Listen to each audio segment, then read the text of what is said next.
नमस्कार, मैं निशांत आपका हार्दिक अभिनंदन करता हूं युवा हित के खास प्रोग्राम में।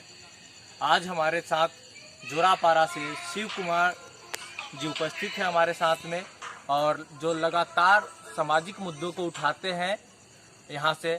और आज का जो मुद्दा है, क्या इस लॉकडाउन में सभी गरीबों के पास में राशन पहुंच पा रही है? क्या सरकार के दावे जो हैं वो सही रूप में निजी और जमीनी स्तर पर कार्य कर रही है या नहीं? सबसे पहले शिव श्रीवास जी, आपका हार्दिक अभिनंदन है हमारे शो में। सभी दर्शकों को मैं अपना नमस्कार कहना चाहूँगा। शिव श्रीवास जी, जो सरकार के दावे हैं जी जो हर घर राशन मिल रहा है, क्या आपको लग रहा है कि वो सही है? देखो, राशन की जो सुविधा जो केंद्र सरकार द्वारा या फिर राज्य सरकार द्वारा जो भी शासनों की सुविधा करा रही है, वो सुविधा सही जो हमारे को राशन कार्डों से जो मिल रही है, सब वो सुविधा प्राप्त हो रही है। बाकी तत्पश्चात उसके बाद राशन चावलों से जो गरीबों का घर चलने वाला नहीं है जी, उनको और कुछ अपने जीवन यापन करने के लिए कुछ न कुछ तो करना ही पड़ेगा। जैसे यहाँ पर लॉकडाउन अभी जो खोले हैं, जिसको जितनी सुविधा दिए थे सरकार सुविधा, केंद्र सरकार द्वारा जो सुविधा थी वो अभी तक सबके अकाउंट से लेके सबके जिसमें सुविधा दिए थे सभी तक उनको प्राप्त हो चुकी है। तत्पश्चात लेकिन गरीबों को इतनी समस्या है कि जो पूर्ण रूप की सुविधा थी वो उनको नहीं मिल पा रही है। जैसे घर घर में किसी को घर में तकलीफ है खाने के लिए, पहले कोई पार्षद द्वारा या फिर किसी विधायक द्वारा मदद किया जा रहा था, उसे शासन द्वारा मना कर दिया गया है। शासन द्वारा जैसे कि नियम बनाया गया कि जो भी मदद रहेगा शासन द्वारा किया जाएगा जी। जिसके लिए छत्तीसगढ़ में अभी जो लॉकडाउन खुले, इसमें यहाँ की जनता जो लॉकडाउन का जो नियम था उसका तो पूरा उल्लंघन कर ही रही है। जिसमें यदि अगर बात की बात आज भारत की देखो कोरोना पॉजिटिव की संख्या बढ़ चुकी है 56,771 जी। तो ये जो संख्या उसमें संक्रमित लोगों ठीक हुए हैं, उसमें बचे हैं 37,000 हमारे पास पॉजिटिव रिपोर्ट है। जिसमें 37,000 पॉजिटिव रिपोर्ट है, तो सोचो अमेरिका जैसा देश जिसमें 10 लाख लोग आज संक्रमित हैं जी, वो जो देश साइंस की दुनिया में आज पहले नंबर पे आती है, जो इटली दूसरे नंबर पे आती है, वो जब अपने देश का बचाव नहीं कर पाई जी। आज लेकिन नरेंद्र मोदी जो हमारे प्रधानमंत्री जी हैं, वो अपने देश को सर्वप्रथम सुरक्षित रखे हैं। जो लॉकडाउन का नियम था वो पहले से इसलिए रखा क्योंकि वो सर्वप्रथम सुरक्षित उपाय था।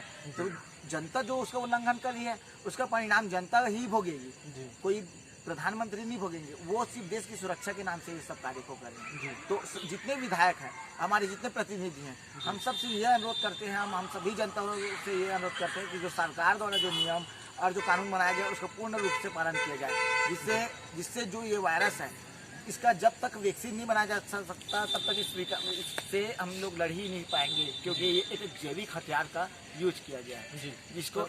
शिव श्रीवास जी, मैं आपसे एक बात और पूछना चाहूँगा, तो क्या सरकार विफल थी अपनी सरकार के जो अर्थव्यवस्था है, राजकीय कोषीय जो कोष होते हैं उसको पूर्ण कर पाने में? ये मधुशाला शराब की दुकानें खुलना किस स्तर पे आप जायज मानते हैं?